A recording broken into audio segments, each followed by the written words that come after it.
ETF index mutual funds నేర్చుకుని stock మార్కెట్లో రాణించాలనుకుంటున్నారా? వెంటనే ఈ నెంబర్కి కాల్ చేయండి.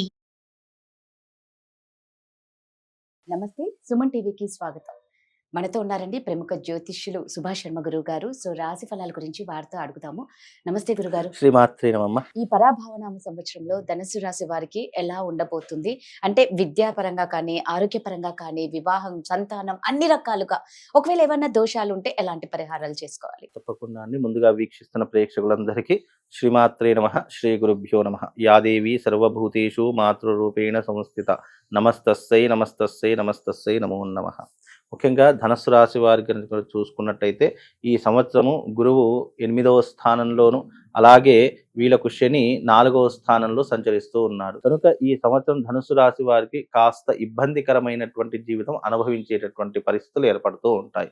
ఆర్థిక పరంగా, ఆరోగ్యపరంగా, అలాగే వైవాహిక పరంగా కాస్త ఇబ్బందులు ఏర్పడుతూ ఉంటాయి. అందులోనూ వీళ్లకు అర్ధాష్టమ శని ప్రారంభమైంది కాబట్టి అర్ధాష్టమ శని వల్ల ఈ ధనుసు రాశి వారికి జీవితంలో ఎన్నడూ చూడలేనటువంటి కష్టాలు చవి చూస్తూ ఉంటారు.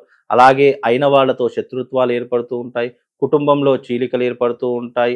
అయిన వాళ్ళే చీదరించుకునేటటువంటి పరిస్థితులు ఏర్పడుతూ ఉంటాయి. డబ్బులు అధికంగా విచ్చలవిడిగా ఖర్చు చేసేటటువంటి ప్రయత్నాలు ఏర్పడుతూ ఉంటాయి. అవసరమైనటువంటి దానికంటే అనవసరమైనటువంటి దానికి ఎక్కువగా ప్రయత్నాలు చేస్తూ ఉంటారు. ఎన్ని ప్రయత్నాలు చేసినా ఆశించినటువంటి ఫలితాలు లేకపోవడము, ఇలాంటివి ఎక్కువగా జరిగేటటువంటి అవకాశాలు ఏర్పడుతూ ఉంటాయి. దానివల్ల మనశ్శాంతి కోల్పోవడము, మానసికంగా సంతోషంగా లేకపోవడము, మనిషి ఒక చోట కూర్చున్నాడు అని అంటే గనక కూర్చున్న చోట కూడా అతనికి ప్రశాంతత లేకపోవడము, ఇలాంటి విధములైనటువంటి సమస్యలు ఎన్నో రకాలుగా ఎదుర్కొనేటటువంటి పరిస్థితులు ఈ యొక్క ధనుస్సు రాశి వారికి ఏర్పడబోతున్నాయి. కనుక ధనుస్సు రాశి వారు ఎవరైతే ఉన్నారో కాస్త జాగ్రత్తగా ఉండే ప్రయత్నం చేయండి. ఎందుకంటే ఈ సంవత్సరము ధనుస్సు రాశి వారికి కొన్ని గ్రహాల యొక్క సంయోగ కారణము చేత, గ్రహాల యొక్క అనుకూలత లేకపోవడం కారణం చేత కొన్ని ఇబ్బందులు ఎదుర్కోవాల్సిన పరిస్థితులు ఏర్పడతాయి. కనుక ధైర్యంగా ఉండే ప్రయత్నం చేయండి. దైవిక ఆరాధన ఎక్కువగా ఉండేటటువంటి ప్రయత్నం చేయండి. ఎక్కువగా మానసిక చింతనలకు దూరంగా ఉండే ప్రయత్నం చేయండి. అనవసరమైనటువంటి విషయాల్లో అస్సలు కలుగజేసుకునేటటువంటి ప్రయత్నాలు చేయకండి.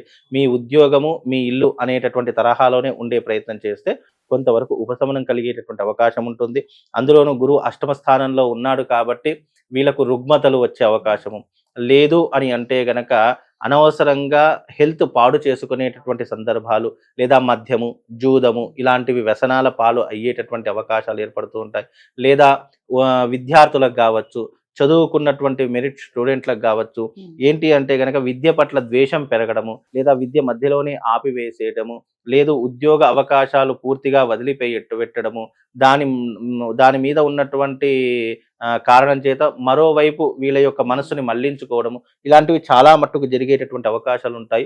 జీవితంలో ఎప్పుడైనా ఒకటి గుర్తుపెట్టుకోండి, కష్టాలు అనేటటువంటి మనిషికి గుణపాఠాన్ని నేర్పించేలా ఉండాలి తప్ప ఆ కష్టం వచ్చింది కదా, ఈ కష్టం మనం ఇక భరించలేము, మనం వేరే వైపు డైవర్ట్ అయిపోదాము అని అంటే మనిషిని ఎవ్వరూ కూడా మార్చలేరు. కష్టాలలో ఉన్నప్పుడే మనం గుణపాఠం నేర్చుకోవాలి. ఎందుకంటే కష్టాలు ఉన్నప్పుడే మనవాడెవడు, పడాయివాడెవడు, మనకు కష్టాల్లో ఉన్నప్పుడు సహాయం చేసిన వాడెవడు, ఈ కష్టాల్లో ఉన్నప్పుడు మనం ఆదుకున్న వాడెవడు, మనం మంచి కోరేవాడెవడు, ఇవన్నీ కూడా తెలుసుకునేటటువంటి సమయ సందర్భాలు ఇలాంటి కష్టకాలంలోనే వస్తాయి. కాబట్టి ధనుస్సు రాశి వారికి ఇది కష్టమని కాదు, మీకు పరీక్షా కాలము. ఎందుకంటే సంవత్సరం అంతా చదివిన తర్వాత మనకు చివరిలో ఫైనల్ ఎగ్జామ్స్ ఎలా అయితే ఉంటాయో, మన జీవితంలో మనం ఒక మంచి పొజిషన్లో ఉన్నప్పుడు మనకు చేయూతనిచ్చేవారెవరు, ఎవరైతే మనం బ్యాడ్ పొజిషన్లో ఉన్నప్పుడు మన వెన్నుండి మనల్ని నడిపించేవాడెవడు, లేదా మనల్ని కించపరిచేవాడెవడు అని తెలుసుకోవడానికి మనకు ఒక జీవిత కాలంలో ఒక సమయం తప్పకుండా వస్తుంది. ఆ సమయం ధనుస్సు రాశి వారికి ఇప్పుడు వచ్చింది. కాబట్టి ఏది మంచి, ఏది చెడు, అలాగే మనకు సహాయం చేసిన వాడెవడు, మనకు కీడు చేసిన వాడెవడు, ఇవన్నీ తెలుసుకోవడానికి ఏర్పడినటువంటిదే ఈ యొక్క కాలము. కనుక దీన్ని సరిగ్గా యూటిలైజ్ చేసుకో. అనవసరంగా మన టైం బ్యాడ్ ఉన్నప్పుడు మన జీవితంలో కోపానికి, ఆవేశానికి అస్సలు లోను కాకూడదు. అలాగే మాట కానీ, నోరు కానీ చాలా అదుపులో పెట్టుకోవాలి. ఎందుకంటే మనం కింద పడిపోయినప్పుడే 100 మంది 100 రకాలుగా మాట్లాడతారు. అదే మనం మంచి పొజిషన్లో ఉన్నామనుకోండి, మనం తప్పు చేయని ఏదైనా చేయనివ్వండి, అదే వీడు గ్రేట్ రా నాయన అని పొగడేస్తూ ఉంటారు. బికాజ్ మన మనిషిని చూసి కాదు, వ్యక్తిత్వాన్ని చూసి కాదు, వెనక ఉన్నటువంటి డబ్బుని చూసో, పేరుని చూసో ఇలా చాలా మంది పొగడేస్తూ ఉంటారు. కాబట్టి ఈ ధనుస్సు రాశి వారికి నేను ఒకటే చెప్తాను, మీకు పరీక్షా కాలము. ఈ పరీక్షను మీరు అధిగమించాలి అంటే మీరు ధైర్యంగా సాహసంగా ఉండే ప్రయత్నం చేయాలి. ఈ సమయంలో మీకు ఎన్నో రకాలైనటువంటి ఇబ్బందులు మొదలవుతాయి. మీరు జీవితంలో చూడలేనటువంటివన్నీ కూడా చూస్తూ ఉంటారు. అయినా అన్నిటికీ నిశ్శబ్దమే దానికి సమాధానము. అన్నిటికీ మీ యొక్క మౌనమే దానికి సమాధానము. మనకంటూ ఒక రోజు వస్తుంది, అప్పుడు మనకు ఒక రోజు మంచి గుడ్ టైం వస్తుంది చూసారా, ఆ గుడ్ టైంలో అవన్నీ గుర్తుపెట్టుకొని ఆ రోజున ఏం చెయ్యాలి అనేటటువంటిది నువ్వు ఆలోచించుకునే ప్రయత్నం చేస్తే ధనుసు రాశి వారికి అన్ని రకాలుగా బాగుంటుంది. ఇప్పుడు కొద్దిగా బ్యాడ్ పొజిషన్ నడుస్తుంది, అందులోనూ ధనుసు రాశి వారికి ఈ సంవత్సరం గ్రహాల యొక్క అనుకూలత లేదు కాబట్టి కాస్త మౌనంగా ఉండే ప్రయత్నం చేయండి. దేనినైనా యాక్సెప్ట్ చేసేటటువంటి విధానాన్ని ఏర్పాటు చేసుకోండి, అంతే అండి. ఎందుకంటే మన కాలం కలిసి రానప్పుడు మన దగ్గర ఇలా చేతులు కట్టుకున్నవాడు కూడా కాలర్ ఎగరేసి తిరిగేటటువంటి రోజులు వస్తాయి. కాబట్టి కొద్దిగా మీరు మౌనంగా ఉండి అన్నిని భరించుకునే ప్రయత్నం చేయండి. మీకంటూ ఒక రోజు వచ్చినప్పుడు అప్పుడు మీరేంటో చూయించుకునే ప్రయత్నం చేస్తే బాగుంటుంది.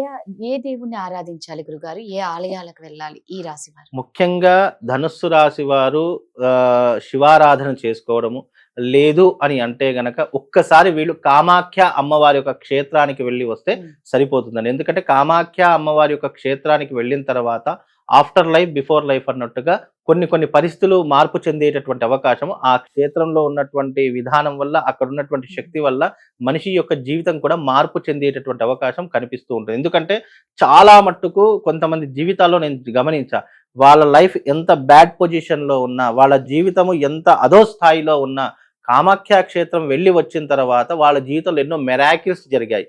కాదు లేదు అనుకున్నటువంటి పనులు కూడా చాలా మట్టుకు వాళ్ళ జీవితంలో జరగడం జరిగింది. ఆరోగ్య విషయంలో కానీ, ఆర్థిక విషయంలో కానీ, రాజకీయ వ్యవహారాదుల్లో కానీ, సినిమా రంగంలో కానీ, ఇలా ఎంతో ఎంతో పెద్ద వ్యక్తులు కూడా అక్కడికి వెళ్ళి తమ యొక్క జీవితాన్ని మార్చుకున్నటువంటి సందర్భాలు కూడా ఉన్నాయి. అలాగే ధనుస్సు రాశి వారు ఎవరైతే ఉన్నారో వీలైతే ఒక్కసారి కామాఖ్య అమ్మవారి యొక్క క్షేత్రాన్ని దర్శించుకొని రండి. తద్వారా మీకు అదృష్టంతో పాటు మీ జీవితంలో ఉన్నటువంటి కొన్ని ఎదురు దెబ్బలు కూడా తప్పించుకునే అవకాశం ఏర్పడుతుంది. ధన్యవాదాలు.